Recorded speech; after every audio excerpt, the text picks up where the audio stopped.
Non, il faut juste rappeler à nos internautes, puisque ça concerne tout le monde, on ne peut plus dire politique ou politicien des réseaux, ça n'existe pas. Sinon, que dirait-on de Mathilde Panot, Jean-Luc Mélenchon, Barack Obama, Emmanuel d'abord, voilà.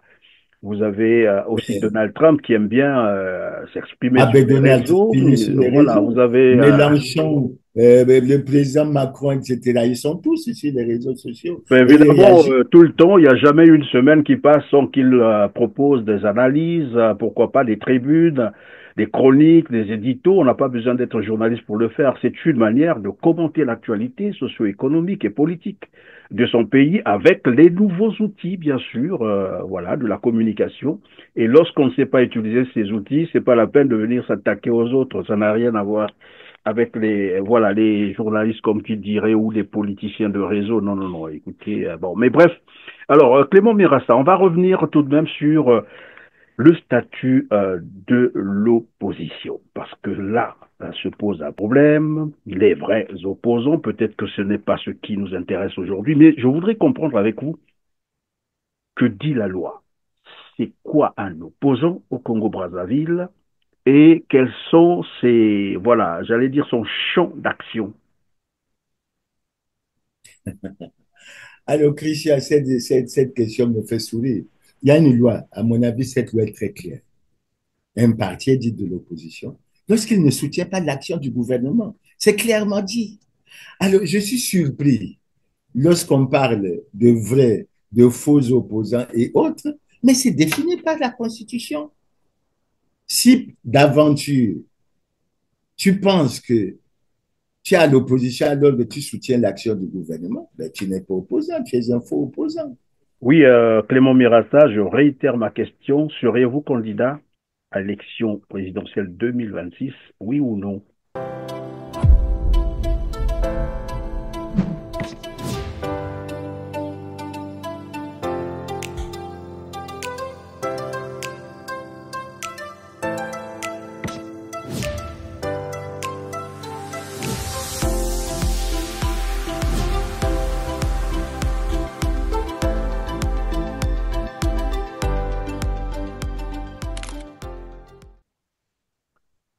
Mesdames, Messieurs, bonjour et bienvenue à ceux qui viennent de nous rejoindre sur R7 avec moi sur ce plateau. Clément Mirassa, économiste, statisticien, ancien ministre congolais du Commerce, ancien ministre du Développement industriel, président du PSDC, avec qui nous allons tenter de décrypter l'actualité politique et socio-économique du Congo-Brazzaville. Mais avant, nous évoquerons le décès du pape François. Bonjour, Clément Mirassa.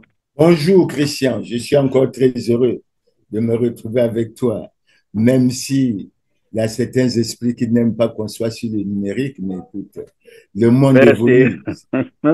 c'est l'ère du numérique. Alors, comme on disait d'ailleurs, C'est l'ère du numérique. Et bon, mais enfin, chacun apprécie à sa manière. alors là, le ton est déjà donné.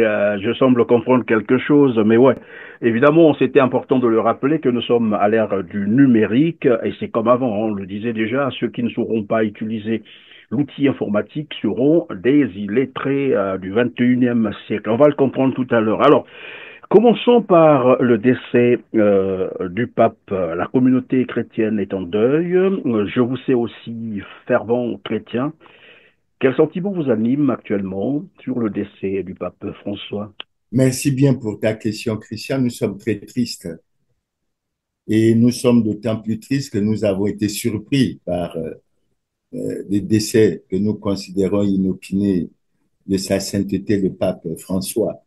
D'autant qu'on a bien passé le dimanche de Pâques et puis c'est le lundi de Pâques que très tôt le matin, aux environs, je crois, de 7h30, 8h, heure d'Italie, que le pape nous a quittés. C'est un grand homme qui nous a quittés, un homme qui aimait ce monde, un homme qui a travaillé vraiment pour accomplir sa mission pour l'évangile du Christ. Et dans cette mission qu'il a accomplie pour l'évangile du Christ, notre attention a été particulièrement retenue sur l'intérêt, la défense qu'il avait pour les plus pauvres, pour les plus démunis, pour les vulnérables. Nous avons été très préoccupés, nous avons été très ravis de la position ou des positions qu'il a prises pour la justice pour tous et pour la paix. Et il a beaucoup milité pour le dialogue. Il vous souviendra qu'il est venu très proche de nous en République démocratique du Congo et il était très, très préoccupé par ce qui se passe à l'est de la République démocratique du Congo avec tous les massacres, etc. En tout cas, il nous laisse un souvenir inoubliable. Il a laissé une trace indélébile dans son action. Et je suppose que l'Église, elle est très forte, elle va poursuivre, mais nous perdons vraiment un grand homme, un homme de valeur. Mais comme on dit, et comme je rappelle que je suis chrétien, j'ai toujours ce souvenir du Père Morizur qui m'a raconté que lorsque il a fait le voyage pour aller voir sa mère qui était très malade, et lorsqu'il a vu sa mère, avant de mourir, sa mère lui a dit, Jean-Pierre, j'attendais ce moment. Je suis très heureux. J'espère que dans quelques instants, je vais le voir. Lui, il va le voir qui? Ben, le Seigneur. Donc, je pense que notre satisfaction, c'est d'être dans la foi et de croire très sincèrement que le Seigneur a accueilli Et sa donc, sympathie nos va condoléances auprès à de lui. toute la communauté chrétienne catholique du Congo. Alors, le pape était le pape des pauvres, qui tenait à la dignité humaine et à la justice. C'est sur ce même plateau que l'abbé Étienne Bakissi nous le rappelait il y a quelques heures seulement.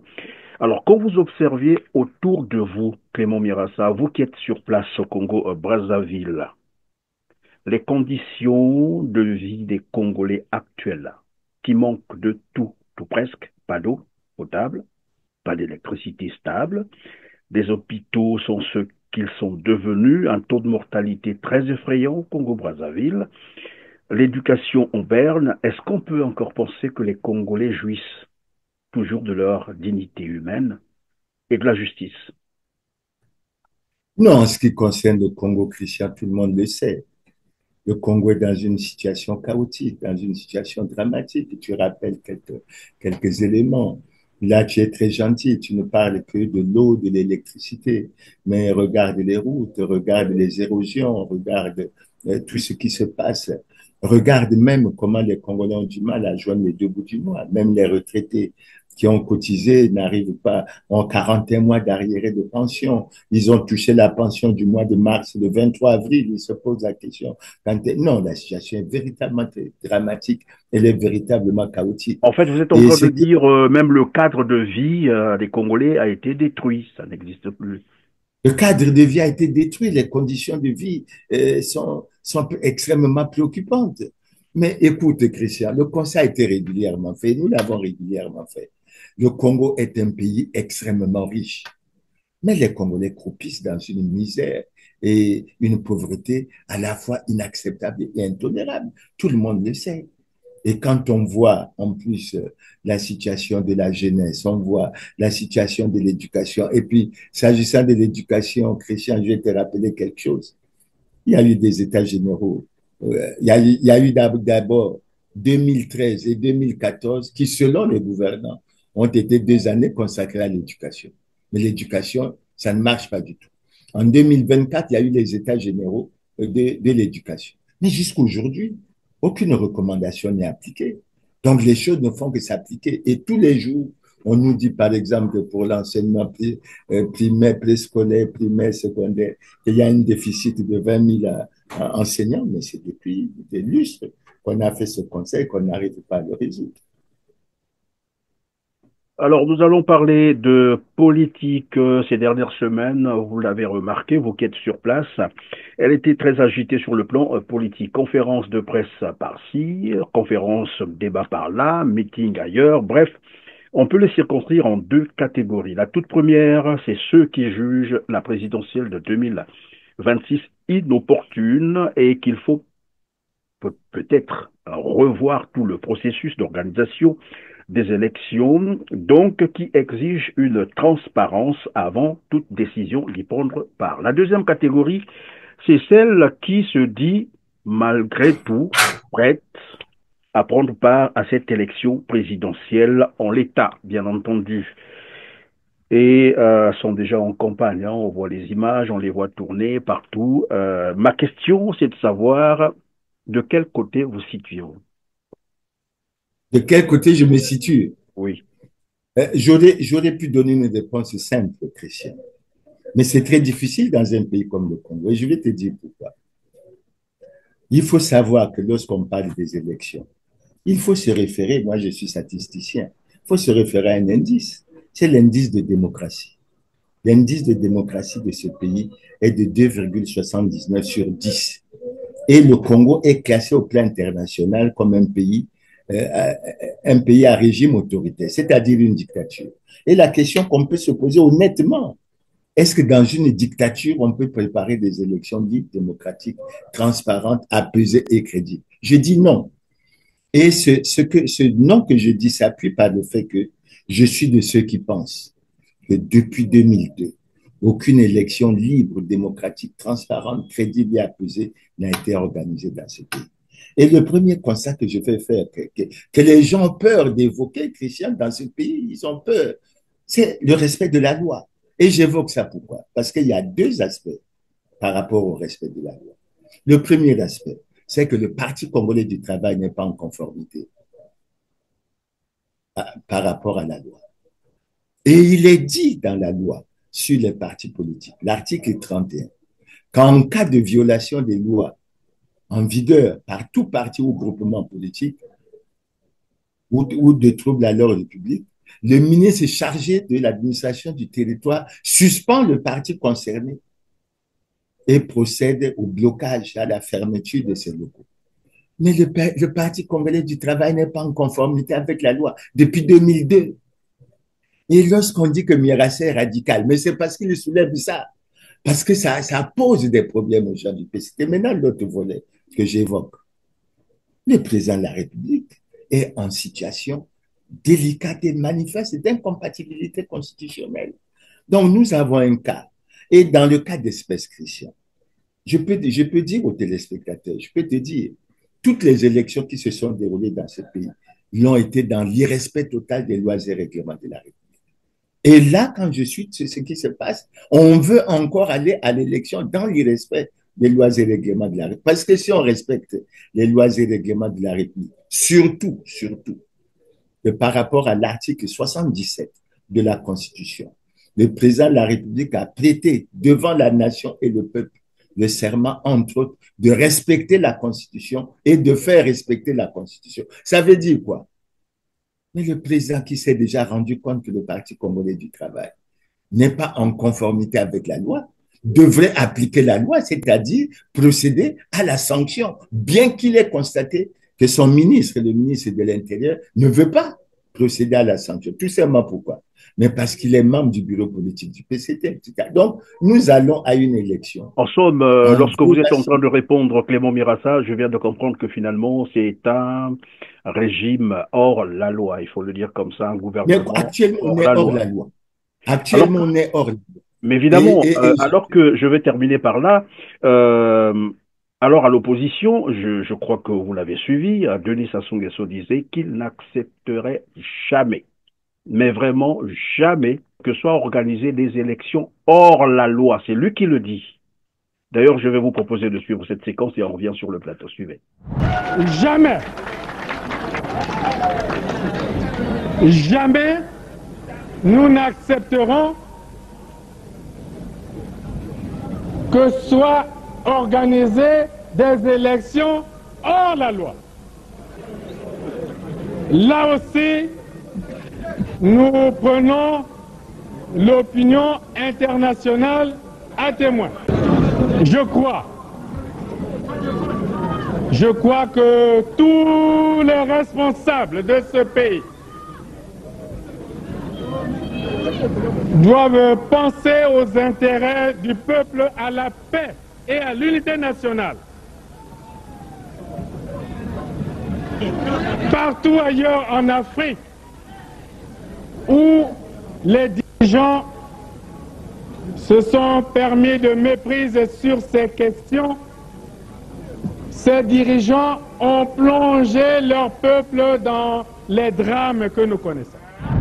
Voilà, Clément Mirassa, pour Denis Sassou Nguesso à l'opposition, il n'accepterait jamais que soient organisées des élections hors la loi. Lorsque vous observez la situation actuelle, Vous avez dit tout à l'heure, vous avez démontré que le président est en situation délicate, le PCT est sous le coup de la loi, voilà, pour avoir violé ci, ça. Ça veut dire qu'on est là dans un cas de figure où le gouvernement, voilà, la présidence, disons, le régime est hors la loi. Et malgré ça, on nous parle de l'élection présidentielle 2026. Bon, ce n'est plus un secret. Denis Sassou Nguesso est en train d'être, voilà, soi-disant appelé à présenter, à prendre part à cette élection. C'est une élection hors la loi. C'est ce que j'ai cru comprendre. Quel comportement allez-vous tenir face à cette élection, si jamais elle avait lieu? Christian, je vais d'abord rappeler un certain nombre de choses parce que j'ai découvert qu'à travers les hommes politiques congolais, Oui. on dit beaucoup de choses qui ne correspondent pas à la réalité. Surtout lorsqu'elles consistent à s'attaquer à la personne de Clément Mirassa ou à d'autres personnes. Je vais rappeler quelque chose. Lors de ce meeting de novembre 1992, meeting au cours duquel le président Denis Sassou Nguesso a fait cette brillante déclaration que nous avons soutenue. Je suis membre de l'URD, c'est-à-dire l'Union pour la République et la démocratie, qui avait pour président Bernard Bakana Kolelas et pour vice-président Jean-Pierre Tissé-Chikaya. Et nous sommes en alliance avec le PCT. Donc, je suis présent au moment où le président Sassou fait ses discours. Nous sommes à la tribune. Nous sommes à la tribune avec cette forte mobilisation. Maintenant, où sommes-nous? Mais Christian, tu connais mon combat. Beaucoup de choses se disent sur moi. Il y a même des gens qui osent dire que je n'ai pas de courage. Quel est l'homme politique congolais, Christian? Je ne voudrais pas parler de moi, le moyen à l'islam. Quel est l'homme politique congolais dans ce pays qui a eu le courage de dire que Denis Sassou Nguesso est dans une situation délicate et manifeste d'incompatibilité constitutionnelle? Et qui vit Quel est sur l'homme place, et politique? qui vit sur place au Congo, Brazzaville. Sur place au Congo, Clément Mirassa l'a dit. Beaucoup de gens se disent, bon, je ne vais pas rentrer dans ces débats, ils sont opposants, etc., Alors, tout à l'heure, etc. vous avez dit, Clément Mirassa, vous étiez dans, comment vous appelez ça, L'alliance l'Alliance URD-PCT. URD-PCT. Est-ce que c'est ce qui a fait dire, évidemment, à Pascal Tatima Biala que ce frère, parce que je préfère le lire, ce frère doit toujours se rappeler qu'il a sa part de responsabilité dans le déclin de la démocratie au Congo-Brazzaville. Vous avez une part de responsabilité. Christian, laissez-moi dire. Laissez-moi dire. Mais vous me donnez l'occasion de préciser un certain nombre de choses aux jeunes. Je rappelle aux jeunes qui ne le savent pas que Clément Mirassa est l'un des initiateurs et l'un des signataires de la lettre ouverte qui a été le déclencheur de la démarche qui a conduit à la conférence nationale souveraine. Les documents existent, la lettre existe. Et dans ce cadre, Clément Mirassa a été arrêté le 9 juillet 1990, au prétexte qu'il était le cerveau penseur d'un coup d'État. Et ensuite, les Congolais ont eu l'occasion de me suivre. Mon discours à la conférence nationale, j'étais encore très jeune, mais il circule sur les réseaux. Et déjà à l'époque, je réclamais le changement et la rupture. Maintenant, quand on dit que Mirassa est responsable, il faut commencer par dire que Mirassa est l'un de ceux qui ont agi dans ce pays pour qu'on aille à la conférence nationale souveraine qui a permis justement qu'on aille à la démocratie. Et que Clément Mirassa a été un des grands animateurs de la conférence nationale. Oui, mais la Aujourd'hui, il y en démocratie a. dont vous faites état là, évidemment, lorsqu'on écoute ou lorsqu'on lit Pascal Tatima Biala, toujours, pour lui, il pense que c'était une façade, voilà, une démocratie de façade. Je vais le lire, hein, j'ai le texte sous moi ici. Après la conférence nationale, et quoique de façade, la démocratie a résisté en dépit des violences, en particulier celles des années 90 et 2000. Quoique de façade. Donc c'était une démocratie de façade au sortir, bien sûr, de la conférence nationale. Si elle est de façade de Christian, Mirassa n'a aucune responsabilité. Parce que qu'est-ce qui s'est passé? Mais et ça aussi, parce que j'ai cru entendre, les gens m'ont posé les questions, parce que je ne vais pas dans les débats d'un certain niveau, mais je m'arrête à un niveau. J'ai entendu les gens dire un certain nombre de choses. Mais en quoi Clément Mirassa est responsable du déclin de la démocratie lorsque, après avoir été candidat. J'étais candidat à l'élection présidentielle de 1992. Et cette élection est particulière, Christian. Pourquoi? Il faut que les jeunes le sachent. Parce que c'est la seule élection qui a été libre, démocratique, transparente, apaisée et crédible dans ce pays. Mais ce n'est pas tout. Cette élection a fait rencontrer pendant la campagne électorale ce que l'on avait de gratin du mode des grands hommes politiques de ce pays. Parce qu'à cette élection de 92, à laquelle j'étais candidat, il y avait Pascal Lissouba, il y avait Bernard Kolela, il y avait Denis Sassou Nguesso, il y avait Milongo, André Milongo, il y avait Paul Kaya, il y avait Jean-Pierre Tissé Chikaya, il y avait Bokilo, il y avait Jean-Martin Bemba, il y avait, j'en cite, il y avait notre sœur Bandou, que je crois qu'elle est déjà décédée. Nous étions 18. Et Mirassa n'a pas fait, a eu un score que je trouve appréciable vis-à-vis de ces grands hommes qui étaient en concurrence. Il y avait Yombi, il y avait Ganao, tout ce monde, nous étions en compétition en 1992. Alors quand j'entends les gens dire aujourd'hui, Christian, excuse-moi, que Mirassa est l'accompagnateur, que hier, j'ai cru entendre, on m'a posé la question, hier, j'ai accompagné Mathias Nzong, et après, j'ai accompagné Jean-Marie Michel Mokoko. Non, Christian, ça ne correspond pas à la réalité. Je vais d'abord clarifier la situation auprès des Congolais. Quand j'étais candidat en 1992, Mathias Nzong n'était pas candidat. En 2002, je n'étais pas candidat et je n'ai soutenu personne. J'ai gardé le statu quo. Je n'ai pas fait de campagne en 2002. En 2009, je suis candidat. Mathias Nzong est candidat. À quel moment Clément Mirassa a soutenu Mathias Nzong? En 2016, j'ai décidé, puisque au FOCAD où j'étais, nous étions prêts à être 4 candidats, rien que du FOCAD, alors que l'opposition était essentiellement composée du FOCAD et puis de l'IDC. Et rien que le FOCAD avait 4 candidats. Je les cite, parce que c'est des choses qui sont connues, qui sont vérifiables. Pascal Satima Biala, Claudine Minari, Gilda Gambou Moutsara, et puis Clément Mirassa. Nous étions 4 à nous être prononcés pour être candidats. Et les tractations ont fait que le FOCAD n'en garde que 2. Et pour un certain nombre de raisons, Gilda Moutsara et moi, nous nous sommes retirés. Et c'est en ce moment-là que j'ai décidé de demander à mon parti d'avoir des débats pour savoir qui on allait soutenir. Et les débats intenses que nous avons eus au sein de notre parti nous ont orientés non pas vers un candidat ou une candidate du FOCAD, mais nous avons été amenés à soutenir Jean-Marie Michel Mokoko. Et je ne regrette pas du tout. Parce que ce qui est logique d'ailleurs, quand c'est comme ça, évidemment, on peut soutenir. Donc voilà, il y a un certain nombre de choses qui ont été dites qui ne correspondent pas à la réalité. Mon devoir, je ne vais pas rentrer dans des débats d'un certain niveau, mais mon devoir, c'est d'éclairer et de donner la véritable situation. Maintenant, quant à la question que tu as posée initialement, Mirassa responsable de la démocratie, mais l'élection de 1992 a donné pour vainqueur Pascal Lissouba. Moi, j'avais soutenu, et je le dis.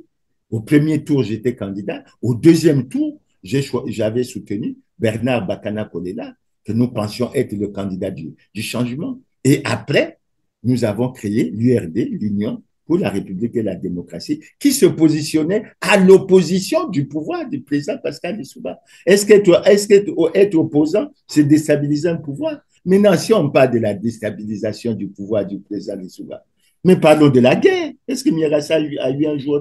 Moi, je n'occupe aucune responsabilité dans le système de guerre du président Pascal Lissouba, encore. Guerre pour laquelle, vous avez vu, on a sorti des BEM 21 qui nous ont effrayés de partout, etc. Mirassa n'a aucune responsabilité. Pendant que vous rappelez cette guerre, bon, enfin, qu'on appelle généralement guerre, mais en fait, c'était un coup d'État militaire. Pascal Satima Biala était, je crois, ministre de la Défense. Jusque-là, il ne s'est jamais expliqué comment est-ce qu'il a fait perdre voilà, le pouvoir de celui qui l'avait fait confiance et s'est retrouvé curieusement voilà, en train de soutenir aujourd'hui. Bon, voilà, et ça se démontre tout le monde. De toute façon, plus personne n'est dupe là-dessus. Le statut de Pascal Satima Biala est bien connu. Alors, ce qui est aussi curieux, je lisais tout à l'heure le paragraphe où il dit après la conférence nationale et quoique de façade, donc ça veut dire que pour Pascal Tsatsimabiala, c'était une démocratie de façade. La démocratie a résisté en dépit des violences, en particulier celles des années 90 et 2000, donc le coup d'État militaire compris. Alors, il poursuit, mais à aucun moment, il n'est apparu clairement dans l'esprit des vainqueurs, donc ceux qui ont fait le coup d'État, les poutistes, l'intention de remettre en cause l'ordre démocratique et républicain. Ça veut dire que pour Pascal Tatsimabiala, le Congo est en pleine démocratie, l'ordre républicain est là et donc tout roule comme sur les rails. Alors que vous, tout à l'heure, vous disiez que le Congo est une dictature. Pour Pascal Non, moi, Tatsimabiala, c'est la démocratie, la meilleure d'ailleurs, parce que elle est même mieux sous Denis Sassou Nguesso que sous Pascal Lissouba. ça me fait rire, ça me fait rire. Non, je crois il faut, moi, je ne rentre pas dans ces débats, Christian, mais je dois dire une Non, chose. moi je suis sur Non, démocratie non, mais ou dictature, simplement. je dois reconnaître une chose. Pascal Lissouba a favorisé le dialogue. Et si mes souvenirs sont exacts, le directeur général de l'UNESCO a joué un rôle important pour rapprocher les différentes positions qui, en fait, étaient véritablement antagonistes. Et il faut pas oublier quelque chose, Christian, puisqu'on parle pour que les jeunes retiennent. Mais la plupart des partis avaient des milices. Le Parti social-démocrate congolais n'a jamais eu de milices. Et c'est un certain nombre d'erreurs qui ont été commises, à mon avis, et qui ont été acceptées, qui ont fini par faire apparaître la faiblesse de l'État, incapable de résoudre fondamentalement ces problèmes. Et quelle est la responsabilité de Mirassa? De Mirassa, dans son rôle d'opposant. Chaque fois qu'il le pouvait, il faisait des déclarations. Chaque fois qu'il le faisait, il faisait des propositions. Maintenant qu'on veut me faire assumer une responsabilité que je n'avais pas, je peux dire que, bon, écoutez, certainement, il y a beaucoup de choses qu'on veut mettre sur la tête de Mirassa. Mais s'agissant de ce passé, Christian, s'agissant de ce passé du présent, ce que j'ai admiré à travers cette conférence de presse, et j'en suis très fier, à aucun moment, Christian, puisqu'on a voulu noircir, décrédibiliser Clément Mirassa, à aucun moment, on a pu faire apparaître le nom de Clément Mirassa, que ce soit dans un crime économique et financier, que ce soit dans un crime de sang. Et c'est ça les aspects importants sur lesquels les Même pas un Congolais crime de doivent corruption. Alors. euh, euh, également, pas dans les. Donc, quand les gens se sont préparés à noircir Clément Mirassa et à ne pas noircir, ne pas aborder ou le faire apparaître dans ces problèmes, je dis au peuple congolais, vous avez suivi. Vous avez suivi ce qui a été dit. Et aujourd'hui, Clément Mirassa peut être fier de ce que Alors donc, je aujourd'hui. vous posais la question, Clément Mirassa, les élections hors la loi, Denis Sassou Nguesso n'en voulait pas alors qu'il était à l'opposition. Là, vous avez démontré que finalement, ce qui se prépare maintenant, pas seulement maintenant, depuis que Denis Sassou Nguesso est revenu aux affaires par coup d'État militaire, toutes les élections ont été hors la loi. Et là, une autre se prépare hors la loi. Vous, que feriez-vous? Christian, nous nous sommes toujours battus et nous, on se bat de manière démocratique et pacifique. Nous n'avons jamais choisi la voie de la violence, quand bien même nous avons été victimes de la violence. Christian, je rappelle pour ceux qui ne le savent pas, j'ai été arrêté le 9 juillet 1990 dans la démarche qui conduisait à la conférence nationale. J'ai été emprisonné. Dieu merci, ça n'a pas duré. J'étais accusé d'être le cerveau penseur d'un coup d'État pour lequel je ne savais pas avec quel militaire je devais faire ce coup d'État. Ensuite, j'ai été attaqué le 4 novembre 2014, alors que nous tenions une réunion du mouvement citoyen. Un commando est venu chez moi pour chercher à m'assassiner, et ça a été clairement vérifié en présence des personnalités comme le professeur Chomombe, le professeur Albert Makitambama et plusieurs autres, etc. C'est des feuilletons. Mais ensuite, avec toi, tu as fait une émission avec Alex Nzabakana, notre frère de la société civile, qui a révélé que lorsqu'il a été arrêté en 2021, à la CID, on lui avait demandé que ce n'est pas toi qu'on cherche, cite-nous les noms des gens que nous cherchons Parmi ces gens, il y avait Jean-Marie Michel Moukoko, Joe Washington Ebina, Paulin Makaya, Clément Mierassa. Donc, Clément Mierassa, bien sûr. Et avec toi, on a fait une émission au cours de laquelle, et je crois que c'est pour ça que les gens ont certainement peur du numérique. Les gens ont révélé qu'ils ne souhaitaient pas que tu sois responsable de ma mort.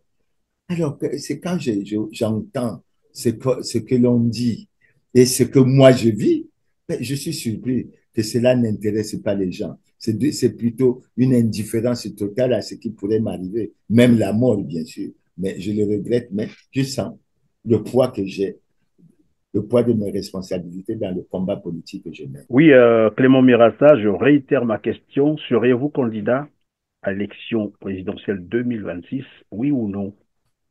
Alors, tu me poses la question parce que certainement quelqu'un a dit qu'en 2026, je me prépare certainement à être nouvellement accompagnateur. Je Mais dis non, à mais c'est des la questions question. que nous avons Mais Christian, recueillies comme ça. Les gens, Christian, voilà, envoyé, ont écrit, ils veulent Christian, savoir et moi, je me fais leur Christian, porte-parole. il y Seriez-vous a, il y a, il y a, il y a, il y candidat a, à il y la a présidentielle, oui ou non? il y a une personnalité politique de ce pays, je crois.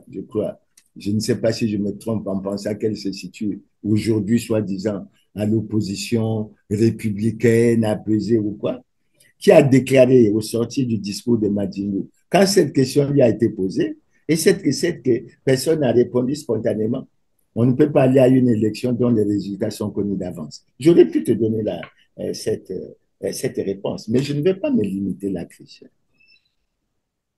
Est-ce qu'il serait sérieux tant que le PCT n'est pas sanctionné dans ce pays? Quand je dis PCT sanctionné, ça veut dire qu'il est suspendu. C'est locaux fermés. On remet tout à zéro. Il n'y a plus d'assemblée, il n'y a plus de Sénat. Est-ce qu'on peut aller à une élection sous cette forme-là? Est-ce qu'on peut aller à une élection sous cette forme? Est-ce qu'on peut aller à une élection aujourd'hui sans analyser en tant que parti? Je crois que c'est mon parti qui réfléchira à ça, sans tenir compte de ce qui est arrivé à André Okombi Salissa, à Jean-Marie Michel Moukoko et finalement à Guy Brice Parfait Kolela, qui a fait apparaître quoi?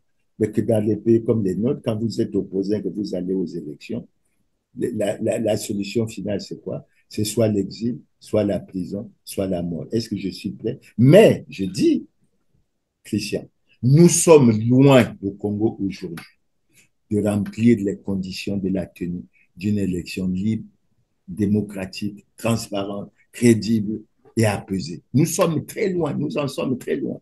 Ça fait même ressortir que les structures qui sont chargées de suivre les questions électorales, qui sont très nombreuses. Il y a la CNI, il y a la Direction générale des affaires électorales, il y a le Haut Commissariat à la gouvernance électorale. Mais sur le travail, il n'y a absolument rien qui se passe.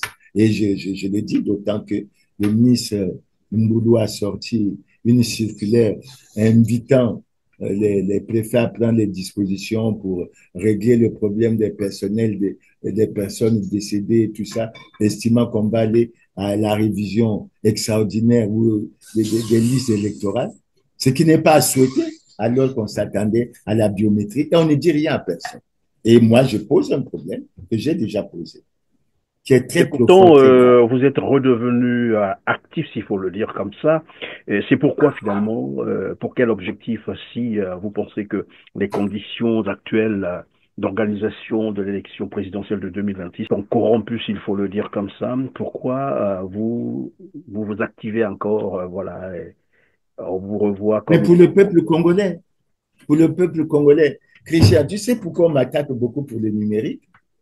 Mais parce que grâce au numérique, grâce à TLR TV, grâce à un certain nombre d'autres médias, mais on a contribué à la prise de conscience d'un certain nombre de problèmes.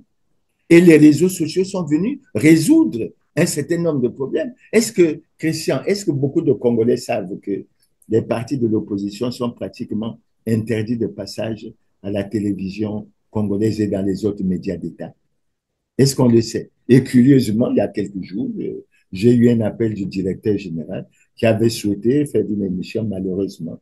avec la situation du pape, parce qu'on avait envisagé l'enregistrement le samedi matin, mais le samedi matin, je suis désolé, je serai en tant que chrétien, je serai très préoccupé par le Alors, suivi votre des... présence, évidemment, j'allais dire, sur les médias en ligne, il faut le dire parce qu'il y a une différence lorsqu'on parle de réseaux sociaux et les médias en ligne. Les médias sont bien sûr des médias, des télévisions administrativement constituées.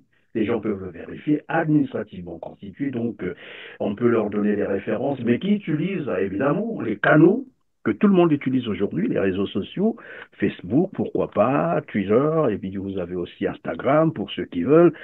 Et donc, en réalité, c'est le nouveau monde, c'est le modernisme. Donc, il n'y a pas de péché à utiliser ces canaux pour, évidemment, communiquer avec sa base, ses militants, la population, pourquoi pas. Moi, je trouve que la révolution d'Internet, c'est ce qui pouvait nous arriver de plus beau sur cette planète. Beaucoup de pays qui étaient sous la dictature, même la Birmanie, même le Congo-Brazzaville, même le Gabon de Bongo, ils sont obligés de faire en sorte que la liberté, que l'ère de la liberté existe. Alors, ça implique effectivement de communiquer autrement. Alors, on a donc entendu dire que vous auriez découvert votre talent un peu tard de journaliste. Bon, je ne fais pas de commentaires sur ce genre d'arguments, mais je dois dire une chose, Christian. Je suis un statisticien. Et je crois, pour le peu que j'ai exercé en statistique, parce que j'ai passé une bonne partie de ma vie professionnelle en dehors de la statistique, je crois que je me suis rendu compte maintenant que je suis en retraite et j'ai été un bon statisticien. Et je n'ai jamais cherché à être journaliste. Sauf que je suis un bon communicant, un bon tribun.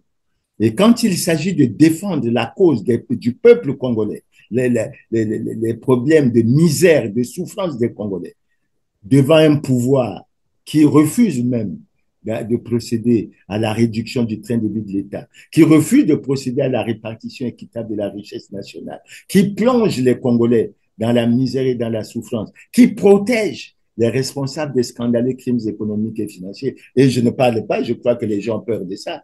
Je peux évoquer un autre problème, mais les vidéos circulent faisant apparaître que même, et c'est ça qui nous préoccupe, même pour notre président Marien Wabi, il semble que les choses n'ont pas été clairement faites et qu'il y a des voix qui s'élèvent pour demander que ça soit. Et tant qu'il y aura ce genre de problème, Christian, et tant qu'il me sera possible de m'exprimer, je m'exprimerai. Est-ce que c'est être journaliste que de s'exprimer sur les problèmes de société qui touchent son pays? C'est au Congo que je l'apprends. Mais moi, je crois que C'est au Congo que vous surtout que l'apprenez, ben vous avez raison, au parce Congo qu'on que je peut citer l'apprends comme que ça, pêle-mêle. bien parler, bien s'exprimer, bien faire prendre conscience d'un certain nombre de problèmes. Et je te parle parce que j'ai été à une conférence de presse où j'ai été invité et j'ai posé la question aux journalistes et je vais te donner la réponse qu'ils m'ont donnée.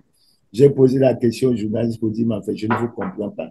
Vous constituez le quatrième pouvoir. Vous dites beaucoup de choses quand il s'agit de nous autres, etc. Mais pourquoi vous avez peur de dire que le PCT n'est pas en conformité avec la loi ou bien que le président de la République du Congo est en situation délicate et manifeste d'incompatibilité constitutionnelle? Alors, il y a un journaliste qui m'a répondu et ça m'a fait beaucoup sourire. Il dit, Christian, nous tenons compte du rapport de force. Alors, j'espère que toi, quand tu fais tes émissions, tu tiens compte du rapport de force.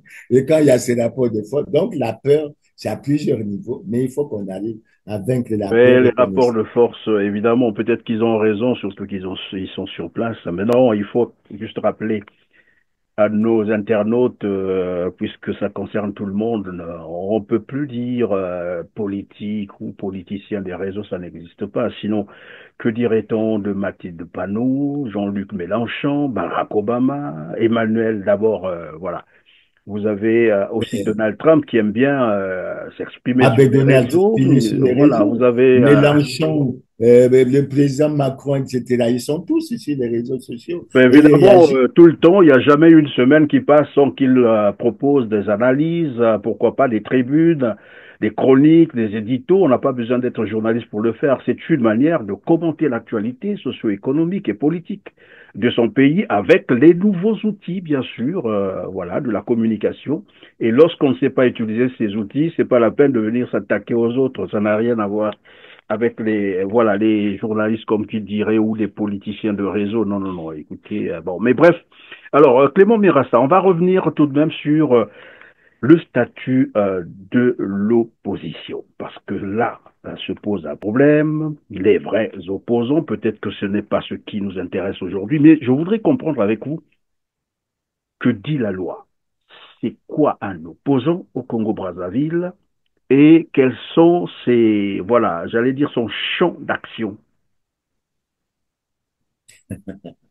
Alors, Christian, cette question me fait sourire. Il y a une loi, à mon avis, cette loi est très claire. Un parti est dit de l'opposition lorsqu'il ne soutient pas l'action du gouvernement. C'est clairement dit. Alors, je suis surpris lorsqu'on parle de vrais, de faux opposants et autres, mais c'est défini par la Constitution. Si d'aventure, tu penses que tu es à l'opposition alors que tu soutiens l'action du gouvernement, ben, tu n'es pas opposant, tu es un faux opposant. Je crois que la définition est claire. Et ensuite, ça c'est, je crois, la lignée 2 de l'article 1er de cette loi. Et quand on va à l'article 5, il est dit que tout parti politique de l'opposition peut accepter de rentrer au gouvernement. Et dans ce cas, ben, l'opposant est astreint à la solidarité gouvernementale. Les choses sont clairement dites. Et de tout temps, moi je parle d'une conférence de presse que Sir Mayanga a animée pour annoncer la création de son parti. Et il nous a bien restitué comment ça s'est présenté, les débats qu'il y a eu au niveau du Congo, comment certains ont été considérés comme ne pouvant pas être pris comme opposants parce qu'ils appartenaient au gouvernement, mais je n'étais pas là. C'était Yuki à travers Guy Brice Parfait Collet et son équipe, et ceux qui étaient là. Et il nous a rendu ces témoignages. Je dis, ben, et j'ai intervenu pour dire, ben, écoutez, je suis surpris par ce qui s'est dit. Parce que quand nous essayons d'interpréter la loi dans ce sens, ben, on raconte un certain nombre de choses. Donc, la loi au Congo, je crois que ça s'interprète au gré du temps, en fonction d'un certain nombre de paramètres. Mais ce débat-là, Christian, je le laisse entièrement entre les mains des Congolais. Ils ont suffisamment les éléments pour qu'on avance dessus et qu'on essaye, etc. Bien voilà, Clément Mirassa, je crois que nous sommes à la fin de ce numéro qui tenait sur le décryptage évidemment de l'actualité politique. Je l'ai dit, hein, l'activité politique est désormais intense au Congo-Brazzaville. Il y a ceux qui se préparent pour l'élection, on les voit bien sur le terrain, qui font des dons, qui battent déjà campagne. Mais dites-moi, sous quelles conditions pourriez-vous prendre part à l'élection présidentielle? Que faudrait-il? Christian, je crois qu'on a un problème fondamental.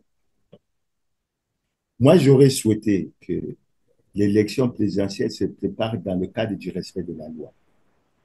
Et je vous rappelle, vous l'avez d'ailleurs rappelé, que Denis Sassou Nguesso lui-même, en tant qu'opposant, avait déclaré que Il n'accepterait jamais pour dire que une je élection hors la n'accepte pas loi. que la Constitution soit. Et il a ajouté, lorsque la Constitution est violée, les démocrates ne doivent pas l'accepter. Ça, c'est en 92. Cependant, est vrai le fait que jamais je ne pourrais accepter que la Constitution soit violée. La défense de la démocratie et des libertés. Nous resterons fermes sur ces positions et j'insiste pour dire que lorsque la Constitution est violée, les démocrates ne doivent pas l'accepter. En 2020, lorsqu'il a fait son message sur l'état de la nation, il a dit quoi? Il a dit que les difficultés de l'heure ne doivent pas nous amener à emprunter le chemin hasardeux et dangereux de l'anticonstitutionnalité. Et c'est là où je me pose la question. Après de si belles déclarations, comment les gouvernants actuels se trouvent dans l'anticonstitutionnalité? Et moi, j'ai un problème qui me préoccupe puisque tu parles de l'élection. Les voix s'élèvent de partout pour dire que le président de la République, président du Parti congolais du travail, on réclame sa candidature à l'élection présidentielle de 2026. Certainement qu'on va nous sortir ce qui nous a été dit en 2015 pour le changement anticonstitutionnel de constitution, et excusez-moi l'expression, de dire qu'il est la seule personnalité sur les 6 142 180 habitants que compte le Congo. Il est certainement le seul à garantir la paix, à amener le pays à l'émergence. Mais le bilan, il est connu. On a amené le pays à la ruine. Et aujourd'hui, les Congolais en vivent terriblement les conséquences. Donc, moi, ce que j'aurais souhaité, c'est que les gouvernants prennent d'abord l'engagement de faire respecter la loi. Et si le président de la République, qui a prêté le serment de respecter et de faire respecter la Constitution, s'il doit respecter cet engagement, il doit veiller à ce que les partis congolais du travail soient sanctionnés, c'est-à-dire qu'ils soient suspendus, que ces locaux soient fermés. Et alors, la conséquence immédiate, c'est laquelle, Christian? Ben, l'Assemblée tombe, le Sénat tombe. Quel est le cas de figure? Ben, il faut alors avoir une vision pour le cas de figure qui devrait s'appliquer. Et c'est là où je regrette justement que ce pouvoir ait violé la Constitution au point de ne pas faire le jouer à Mbéry Martin, conformément aux articles 227 et 228 de la Constitution, le rôle qui lui était de faire. Je dis Mbéry Martin, en fait, le Conseil national du dialogue, qui devait se pencher pour examiner tout problème politique d'intérêt national. Et là, je crois que ça m'est... Parce que, Christian, quand je le dis, les gens disent que je suis radical. Qu'est-ce qu'il faut dire, Christian? Le président de la République, et ça choque beaucoup de Congolais, mais c'est la réalité. Le président de la République a violé la Constitution de 2002 et de 2015. Le président de la République n'a jamais déclaré son patrimoine. Le président de la République n'a pas respecté le serment qu'il a prêté de respecter et de faire respecter la Constitution. Le pouvoir, en tant que système, protège les responsables des scandaleux crimes économiques et financiers plongeant les Congolais dans la misère. Ça veut dire quoi? Dès que le président ne respecte pas le serment qu'il a prêté de garantir la paix et la justice à tous. Qu'est-ce qui est la question que je me pose? Est-ce que le président de la République du Congo est dans une situation normale d'être candidat à l'élection présidentielle de 2026? C'est ça le débat qu'on doit avoir. Ce n'est pas de la radicalité. Oui, mais dans le même temps, Clément Mirassa, personne ne dira qu'il n'était pas informé de tout ce que vous venez d'énumérer, notamment la posture de Denis Sassou Nguesso face à la Constitution. Vous l'avez largement démontré. Mais ce qui est curieux, c'est que l'opposition parlementaire n'en parle pas, malgré les sessions qu'ils ont. Pourquoi ils n'ont jamais rappelé ça au chef de l'État? Mais Christian, ce qui est plus étonnant, c'est l'honorable président de l'Assemblée. Le 1er février, il a déclaré dans un discours que Denis Sassou Nguesso était le candidat naturel de son parti et de la majorité des Congolais. Et que sa victoire était toute somme acquise en raison, semble-t-il, de la manière dont il a transfiguré le pays. Et ensuite, il n'y a pas très longtemps, je crois le 10 avril, ben, il a présenté Denis Sassou Nguesso comme le candidat de la lumière, le candidat de la raison. Alors, ça, c'est déjà au niveau de l'Assemblée nationale. Maintenant, est-ce qu'il y a des voix qui, au sein de ce Parlement, s'élèvent pour relever ce que je dis? Mais c'est la situation assez étrange du Congo. Depuis 2002, le PCT est en situation irrégulière, en situation de non-conformité avec la loi. Et depuis 2002, Christian, il n'y a aucun opposant à l'Assemblée qui a eu à relever ça. Et quand bien même nous, qui sommes de l'opposition extra-parlementaire, nous l'avons relevé, il n'y a jamais eu de relais à l'intérieur. Comment les Congolais peuvent expliquer cette situation extrêmement étrange? Comment on peut Forme expliquer de cette compromission alors au niveau du Parlement, c'est ça? Et je le dis, Christian, pourquoi?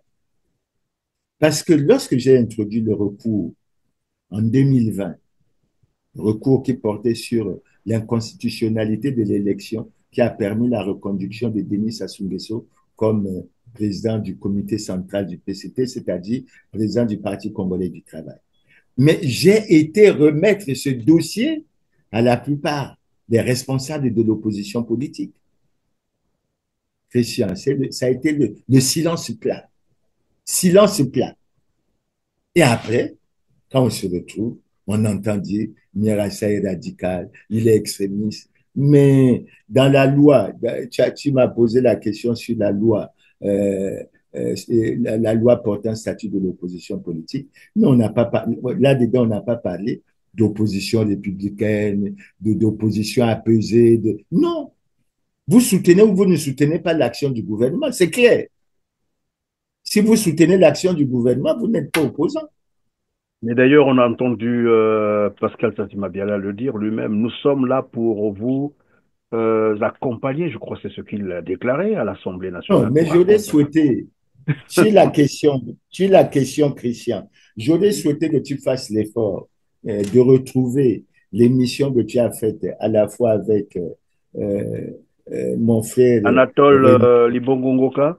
avec Anatole Libongo et mon frère René, pour faire passer, parce que Anatole Libongo a eu à ce propos des mots qui conviennent à la situation pour que les Congolais comprennent. Parce que ça devient comme un problème de Clément Mirassa. Non, il y a des gens qui ont écrit. Le traître, il le fait ouvertement. Vous le savez. Mais lui, il trahit sans le dire ouvertement que j'ai trahi. Ça veut dire qu'entre le pouvoir, entre le président Sassou et Pascal, il y a un deal de mafieux. On agit dans l'ombre, mais on ne dit pas aux gens que nous sommes dans un deal. C'est pour ça que je dis, Pascal n'a pas le courage de ses choix politiques. C'est vraiment triste pour notre démocratie. Je vais vous lire le début de la loi qui détermine le statut de l'opposition. Ça dit ceci: l'Assemblée nationale et le Sénat ont délibéré et adopté. Je reprends. L'Assemblée nationale et le Sénat ont délibéré et adopté. Ça veut dire quoi? Ça veut dire que Pascal Sassima-Biala, en tant que député, a délibéré sur cette loi et a voté, donc l'a adopté. C'est ça la loi de la République. Et l'opposition républicaine respecte la loi qui a été votée par l'Assemblée et le Sénat et publiée par le président de la République. Mais est-ce qu'on va encore trouver la notion de républicaine si on ne respecte pas les lois de la République?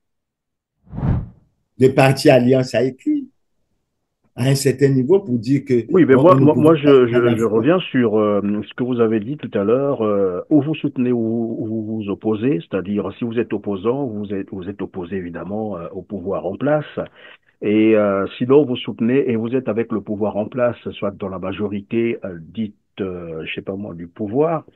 Mais la fois dernière, nous entendions dire Anatole Makosso, c'était même à l'Assemblée, il défendait son dossier sur les terres qui ont été cédées aux Rwandais, où il disait le seul député, il était même surpris de constater que tous les députés du PCT, personne ne l'avait soutenu dans ce dossier, et qu'il y avait un seul député qui l'avait soutenu, c'est Pascal Sassima-Biala.